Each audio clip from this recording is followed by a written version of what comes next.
Hello viewers, our guest today is one of the renowned humor poets of Hindi and Bhojpuri poetry stages. In 2011, he was honored with the Purvanchal Ratna Award by Banaras Hindu University. He has also received the Bhikhari Thakur Sahitya Samman and many other prestigious accolades. So let us go straight into the conversation with our guest today, Mr. Vishnu Dutt Tiwari, known to the world as International Kavi Badshah Premi.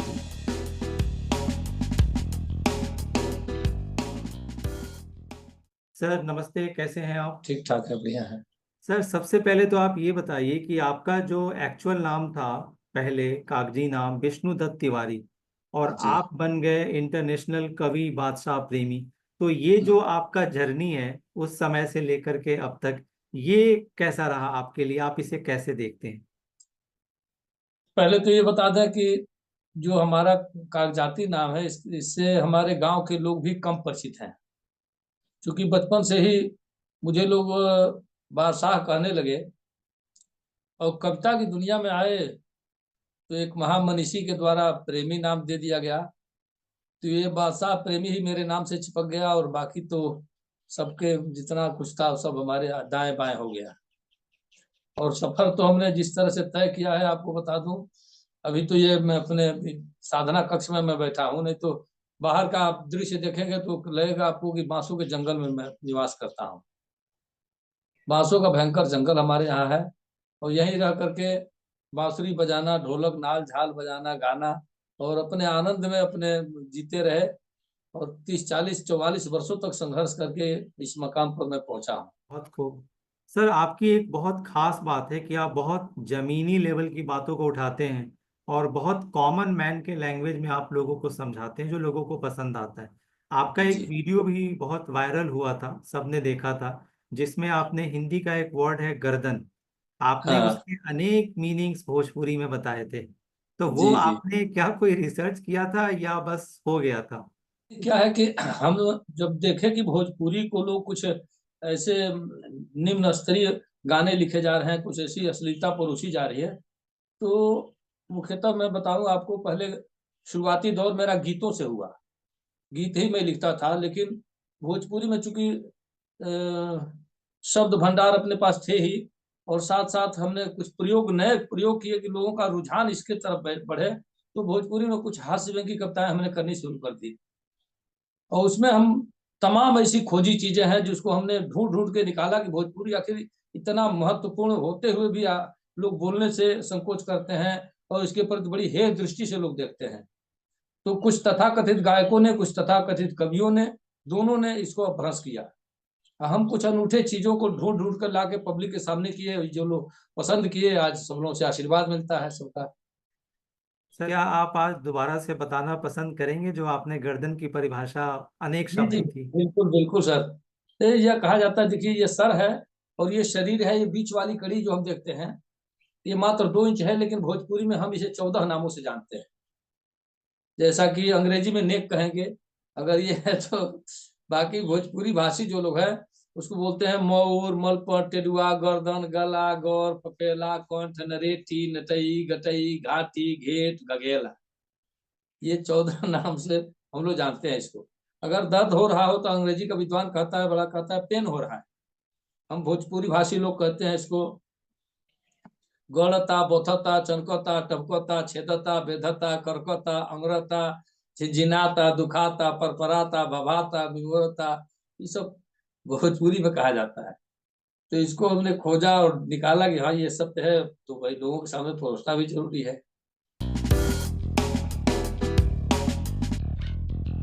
Sir जैसा कि हम देखते हैं कि हर भाषा में अलग अलग तरीके से उसका इंटरप्रिटेशन होता है। जैसे जी हिंदी में भी अगर आप देखते हैं तो कुछ शब्दों को दिल्ली में अलग तरीके से देखा जाता है, समझा जाता है। यूपी जी में, हरियाणा में उन्हीं शब्दों का अलग मीनिंग होता है। तो जी जी। आपने जिन शब्दों का आपने यहाँ पर मेंशन किया भोजपुरी में, तो क्या यूपी की भोजपुरी, बिहार की भोजपुरी में ये सारे वर्ड सेम है और आपको लगता है कि सभी भोजपुरी स्पीकर्स इन बातों को समझते हैं? भोजपुरी को लेकर के, और विशेष तौर से हमने गीतों में भी कुछ ऐसे अनूठे प्रयोग किए हैं। और आपकी जानकारी के लिए बता दूं, भोजपुरी में हमने संकट मोचन महाकाव्य एक लिखा है, माई और महासमुद्र 2 खंड काव्य हमने लिखे हैं, और मुझे लगता है अनगिनत गीत लिखे। फिर हास्य व्यंग की कविताओं से तो मेरी पहचान बन गई, तो हास्य व्यंग तो मेरा अपना एक गहना हो गया एक तौर से। तो यही लिखते पढ़ते, और मैं शुरू से ही सोचता आया कि आदमी को नहीं कुछ तो इतना तो दिया जा सकता है कि हंसी होठों पर आए और मुस्कुराए आदमी, चाहे वो जिस तरह से भी हो। और शब्दों के माध्यम से अगर हंसा देना, ये बहुत बड़ी बात हो जाती है, क्योंकि अब आजकल चुटकुले परोसे जा रहे हैं मंचों पर। ऐसे में मैंने कहा कि हंसना ही जीवन का सुख है, वर्तमान में प्राण हंसी है, दुश्मन नहीं दुश्मनी मारे ऐसी अनुसंधान हंसी है, मन दिमाग में ऊर्जा भरते जड़ चेतन की जान हंसी है, लोभी कपटी धूर्त मूर्ख की करवाती पहचान हंसी है, और समरसता का बीज मंत्र यह सहज सरल आसान हंसी है, और प्राण वायु की आयु बढ़ा दे सौम्य सत्य विज्ञान हंसी। सर, अभी जैसा आपने कहा कि कई ऐसे कवि हैं, हास्य कवि हैं, जिनको हास्य कवि कहा तो जाता है, मगर हम जैसे लोग जो उनके लिसनर हैं, जब हम उन्हें देखते हैं तो हमें ऐसा लगता है कि वो कविता नहीं सुनाते, चुटकुले सुनाते हैं।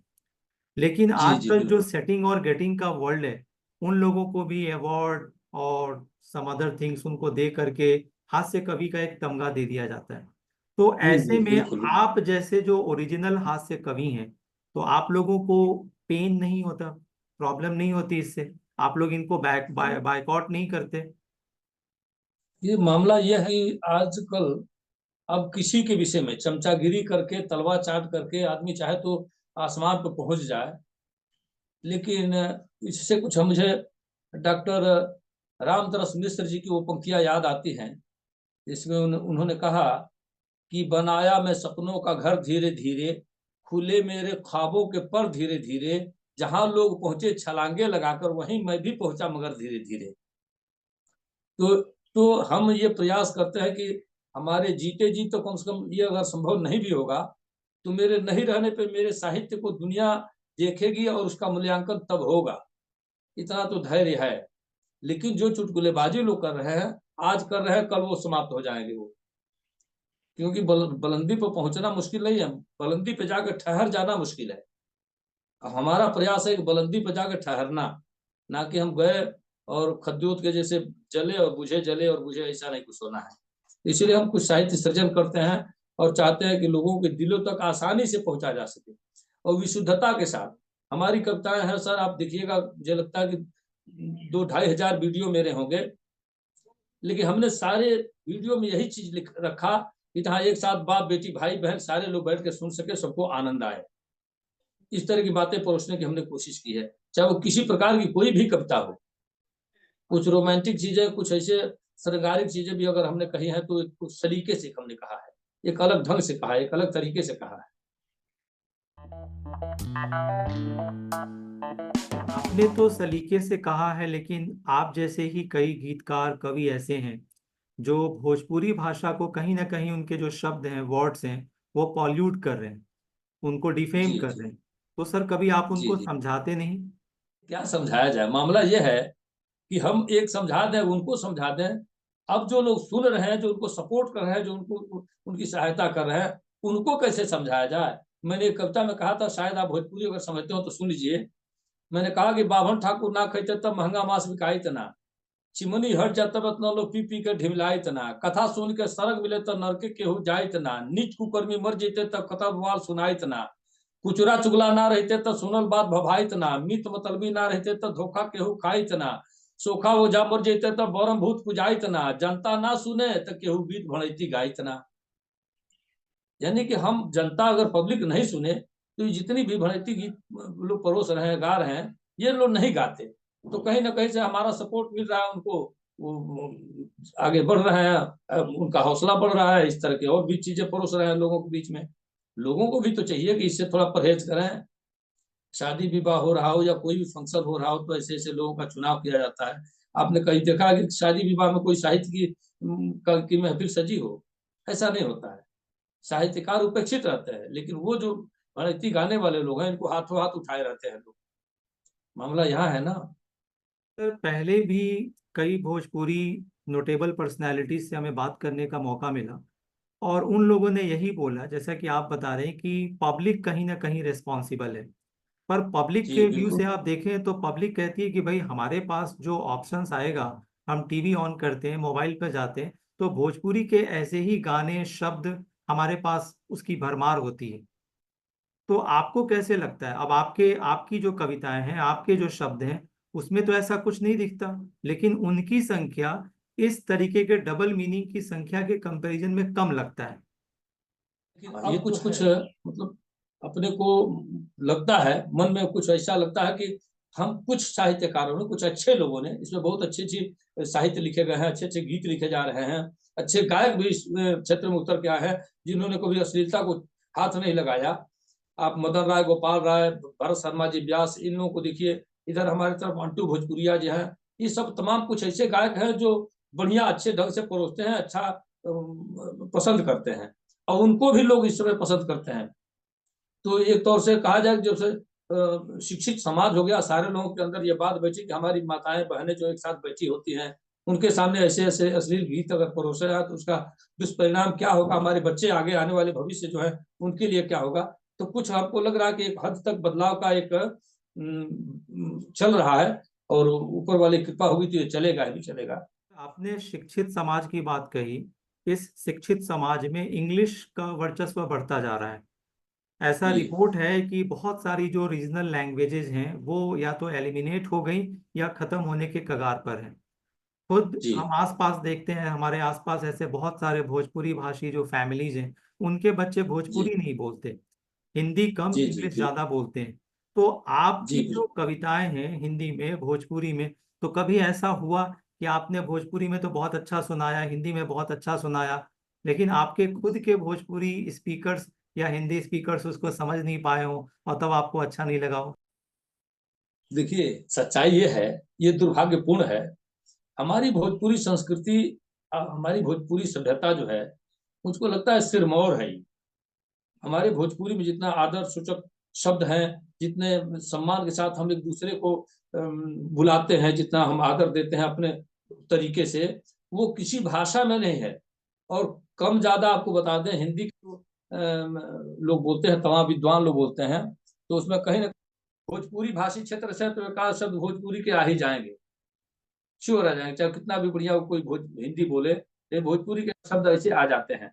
दूसरी चीज ये है कि अभी जो लोग बाहर रहते हैं, जो लोग अपने बच्चों को इंग्लिश मीडियम में पढ़ाते हैं, मुझे ये कतई एतराज नहीं रहता, हर भाषा की जानकारी हो, उर्दू जाने, वो अंग्रेजी जाने, अरबी जाने, फारसी जाने, हर कुछ, संस्कृत पढ़े, लेकिन अंग्रेजियत जब हमारे संस्कारों पर हावी होती है तो मुझे कष्ट होता है। इसको लेकर बड़ी अच्छी एक कविता हमने लिखी थी बहुत पहले, दो कड़ी कहिए तो मैं सुना दे रहा हूँ आपको। मैंने कहा कि भौजी चाची आंटी भैली माई भैली मम्मी, अब बाप हो गई ना डैडी पापा, नहीं खे तनिको कमी। अब सीता गीता गायत्री कहले से जीव खियाता, रिंकी टिंकी डिंकी पिंकी यह नाम धराता। सीता गीता गायत्री कहले से जीव खियाता, रिंकी टिंकी डिंकी पिंकी यह नाम धराता। अब मिल्क पाउडर डब्बा के बोतल में भर के टानी, तो बोतल के लड़का कैसे माई दादा पहचानी। अब माई की छाती के अमरी छीने जूस मौसमी, अब बाप हो गई डैडी पापा, नहीं खेतन को कमी। तो आजकल जो है हम भोजपुरी ठीक से नहीं बोल पाते हैं, लेकिन अपने बेटे को सोचते हैं कि वो इंग्लिश का प्रकांड विद्वान हो जाए, इंग्लिश में ही बात करे। जो बाय बाय हाय हाय और टाटा करके जा रहा है, वह कभी अपने माँ बाप का पैर नहीं छू सकता, जबकि हमारे संस्कारों में निहित है ये, समझिए, माँ बाप का पैर छूना, उनको गुरु से भी बढ़कर दर्जा दिया गया है माता पिता का। अब ये संस्कार विहीन लोग होते जा रहे हैं धीरे धीरे, जहाँ जहां भी इंग्लिश मीडियम का कोई लड़का हो, एक देखिए साधारण जो विद्यालय में पढ़ता हो, एक इंग्लिश मीडियम पढ़ता हो, दोनों के संस्कारों में बड़ा अंतर हो जाता है। और वैसे ही लड़के अपने माँ बाप को अनाथालय में भी पहुंचाते हैं, मैं दावे के साथ कहता हूँ। मैं आपको बता दूं, हमारे बगल के ही एक है महोदय, एक मैनेजर साहब हैं, और एक लड़का उनका डॉक्टर है, और वो अनाथालय में वाराणसी में है, समझिए, हम गए वहां तो हमारी आंखें भर गई जब वो हमसे मिले, तो वृद्धाश्रम में है वो। बताइए ये संस्कार कैसे आएंगे? हमारे भोजपुरी समाज में तो ऐसा नहीं था। हमारे भोजपुरी समाज में यह था, 5 भाई होते थे, शादी एक ही की होती थी, 4 लोग कुंवारे रहते थे, आजीवन भैया भैया भैया भैया करके जीवन करता था। हमारे संस्कारों में एक ही था कि अगर 5-5 परिवार, आज भी हमारे गांव में एक एक 5-5 भाई लोग हैं, माँ बाप जिंदा रहे, उन लोगों को लेकर के माता पिता जिंदा है तो ऐसे हम लोग कैसे अलग हो जाए, यह संस्कार रहा है। तो धीरे धीरे ये सब टूट रहा है, एक तौर से मोह भंग हो रहा है लोगों का भी, और कैसे कहा जाए आने वाला समय इससे भी कहीं भयानक हो नहीं कहा जा सकता। आपके नाम के साथ भिखारी ठाकुर शब्द जुड़ा है सम्मान के नाते। आज की दुनिया के जो लोग हैं, बहुत उनमें से ज्यादातर लोग भिखारी ठाकुर को या तो नहीं जानते या जान करके भी अनजान बने रहते हैं। तो आप करंट जनरेशन के व्यूअर्स को आप उनके बारे में, आप उनको कैसे देखते समझते हैं, आप कृपया बताएं। कहा किसी ने कि कौन कहता है आसमान में सुराख नहीं होता, एक पत्थर तो तबीयत से उछालो यारो। तो ये कहा गया, मैं यह सोच करके कहता हूँ, अक्सर कहता हूँ कि सिर्फ हंसना हंसाना ही मकसद नहीं, काव्य का स्वाद सबको चखाते हैं हम, मन वचन कर्म से लोक हित के लिए प्रीत के गीत गंगा बहाते हैं। हम खुद के लिए रातों की नींद नहीं हराम करते, हम 2-2 बजे 12 बजे 1 बजे रात को जग करके कविताएं लिखता हूँ, तो अपने लिए नहीं, ना ही इसमें कुछ मेरा स्वार्थ छिपा हुआ है। मैं सर्वजन सुखाय के लिए लिखता हूँ कि हमारी बातें जन जन तक पहुंचे, आसानी से पहुंचे। और हंसते हुए आपको बता दें, हमारे भोजपुरी समाज में ऐसा है कि गा करके गाली भी दिया जाए तो लोग अन्यथा नहीं लेते हैं। शादी विवाह हमारे यहाँ जो फंक्शन होता है तो महिलाएं या फुआ मामी नानी दादी का नाम लेकर के गाली देती हैं, लेकिन राग से गाली देती हैं, इसलिए कोई अन्यथा नहीं लेता। ऐसा प्रयोग हमने भी अनूठा किया है तमाम कविताओं में। गाली तो नहीं हमने दिया है, लेकिन समाज का चित्रण समाज के सामने रखा है। जैसा कि अदम गोंडवी साहब ने कभी कहा था कि मैं सच कहूं तो कहीं आसमान फट जाए, मैं झूठ बोलूं तो मेरी जबान कट जाए, मैं आईना हूं दिखाऊंगा दाग चेहरे के, जिसे खराब लगे सामने से हट जाए। तो हम तो बेबाकी से अपनी बात रखते हैं, परोसते हैं। अब किसके पल्ले कहाँ तक पहुंचा, किसने उसको किस दृष्टि से देखा, ये तो भाई अब लोगों के ऊपर है। सर, मेरा प्रश्न यह भी था कि आप भिखारी ठाकुर जी को कैसे याद करते हैं, कैसे समझते हैं। ठाकुर जी का कहना है क्या, उन्होंने भोजपुरी को एक ऐसे शिखर तक पहुंचाया जो भोजपुरी को उस समय भी बड़े हेय दृष्टि से लोग देखते थे। भोजपुरी की कीमत उस समय भी नहीं अच्छी थी। वो भिखारी ठाकुर और बालेश्वर यादव जी इत्यादि लोगों ने, जो इसमें भरत शर्मा व्यास की भी बड़ी अहम भूमिका है, फिर से कुछ गायिकाएं भी बड़ी अच्छी अच्छी आई, जो सिंगर आई, जो अच्छा बढ़िया से भोजपुरी को एक नया आयाम, जैसे शारदा सिन्हा जी ने, इन तमाम लोगों ने बढ़िया गाया और उसको बढ़िया से ठीक से गाया, कहीं इसमें कहीं अश्लीलता नहीं परोसी गई, उनका मकाम बड़ा बढ़िया बना। लेकिन आजकल जो जल्दी हाईलाइट होने के चक्कर में जो किया जा रहा है, ये समझिए बड़ा दुखद है। कुछ नए नए लड़के आए हैं, कुछ इतनी इतनी बातें परोस दी जा रही हैं कि अब क्या कहा जाए, या तो मन कर रहा है कि उसकी हत्या कर दें, अपने आत्महत्या कर लें। एक सर आपसे आखिरी सवाल ये है कि कहते हैं कि laughter is the best medicine, और आप हैं लाफ्टर के बादशाह। तो मैं ये जानना चाहता हूँ कि आपके घर में, आपकी वाइफ के साथ, बच्चों के साथ, या घर में कभी कोई मतलब अनप्लीजेंट सिचुएशन तो नहीं होता होगा, हमेशा हंसी खुशी का माहौल होता होगा। अब सुन लीजिए मेरी बात, मेरे बच्चों से भी आप मिलिएगा, मेरा बेटा अभी आके वही ठीक कर रहा था ये सब। मुझे चूंकि इसके विषय में बहुत जानकारी नहीं है, लेकिन मैं कहता हूँ अक्सर कि घर मस्त हो तो स्वस्थ नजर आओगे मियाँ, गमगीन हो बीमार गुजर जाओगे मियाँ, हंसते रहो दिल का कभी दौरान पड़ेगा, मायूस हो गए तो मर जाओगे मियाँ, और गड्ढे भी रेंगते हैं तू आदमी होकर, हंसने के बिना सर कहाँ खपाओगे मियाँ। तो हमारे परिवार में हमारे बच्चे भी, हम लोग हमेशा नमक रोटी भी खा के बड़े खुशहाल रहते हैं, हंसते खिलखिलाते रहते हैं, और इसीलिए स्वस्थ भी रहते हैं। कहीं किसी प्रकार की कोई चिंता नहीं, कोई फिक्र नहीं। नमक रोटी जो भी साई उतना दीजिए, जामे कुटुंब समाज, बस जीने भर का अपना हो जाता है। बाकी का ये कुछ जो देख रहे होंगे, ये सामने देखिए, जो भी कुछ देखिएगा दाएं बाएं, जो भी देखिएगा मेरी कोठरी में, ये सब कुछ यही भरा पड़ा है। देखिए कहाँ से शुरू से अंत तक, नीचे से ऊपर तक देखिए, सर, लोगों को ये एक जितना अवार्ड नहीं मिलता, आपके पास तो लाइन लगी हुई है। जितना कुछ होता है, पूरी कोठरी समझिए हमारा इसी से भरा हुआ है। देखिए जहाँ मैं बैठा हूँ अभी, तो ये हमने कमाया। जन और धन दो चीजों के लिए आदमी मरता है। धन के लिए जो मरता है वो समझिए कि मर जाएगा, धन का सुख उसे कभी नहीं प्राप्त होगा। और जो जन के लिए मरता है, वो जन से ही उसको सारे सुख दुनिया के मिल जाते हैं। एक बात कोई हंस करके कर दिया, एक बार कोई हंस कर कुछ कर दिया, तो अपना सारा कुछ तकलीफ समझिए समाप्त हो गया। और मैं यही चाहता हूँ कि ये दुनिया हंसती मुस्कुराते रहे, फूलों को जैसे खिली रहे, कहीं किसी प्रकार का कोई भेदभाव ना हो और कोई हमारी सामाजिक समरसता में कोई विखंडन ना हो। मैं एक छंद आपको सुना देता हूँ, बड़ा प्यारा सा छंद, अक्सर मैं मंचों पर पढ़ देता हूँ कि जाति धर्म भाषा की दुहाई दे के आप कभी लोगों को बेकार गोल बंद मत कीजिए। जाति धर्म भाषा की दुहाई दे के आप कभी लोगों को बेकार गोल बंद मत कीजिए। एकता अखंडता जरूरी, राष्ट्र हित हेतु तोड़ने का कोई छल छंद मत कीजिए। और जाइए जुलूस में जरूर किंतु याद रहे, तीर तलवार को पसंद मत कीजिए। जाइए जुलूस में जरूर किंतु याद रहे, तीर तलवार को पसंद मत कीजिए। और सच बोलने के बाद सूली चढ़ जाए किंतु सच की आवाज कभी बंद मत कीजिए। तो सच बोल के फांसी पर भी झूल जाए आदमी, तो सच की आवाज बंद नहीं होनी चाहिए। एक कविता में मैंने कहा था कि सच बोले जग मारा जाए, सच कहने को मन है मेरा, ध्यान ईमान प्राण सा प्यारा, प्रियवर सत्य सजन है मेरा, श्वास श्वास पर सत्य का पहरा, हार यही दर्पण है मेरा, और अपनी व्यथा कथा कहकर भी हंसी लुटाना फन है मेरा। अपनी व्यथा कथा कहकर भी हंसी लुटाना फन है मेरा, ये मेरा फन है कि मैं अपनी व्यथा अपने अंदर दबा लूंगा, लेकिन दुनिया के सामने नहीं जाहिर होने दूंगा कि मेरे अंदर क्या तकलीफ है, क्या कष्ट है, क्यों मैं दुखित हूं। अपना दुख शेयर करने से वो भी अगला दुखी हो जाएगा, लेकिन हम अपना सुख केवल लोगों में बांटते हैं, अपना दुख कभी नहीं बांटते। खूब सर, और सत्य यह भी है कि दुनिया आपको चाहती है, आप दुनिया की नज़रों में बादशाह हैं। आपके पीछे हम अनेक अवार्ड देख सकते हैं। और एक सत्य यह भी है कि चूंकि आपको दुनिया पसंद करती है, दुनिया की आंखों में आप रहते हैं, तो मेरे ख्याल से ये सबसे बड़ा अवार्ड है। और हमें जी बड़ा प्राउड हो रहा है, खुशी हो रही है कि दुनिया के बादशाह प्रेमी जी का हमें समय मिला, द हिलरी टाइम्स को समय मिला। आपने हमें समय दिया, इसके लिए सर धन्यवाद। Thank you so much. जय हिंद बहुत सर। बहुत धन्यवाद।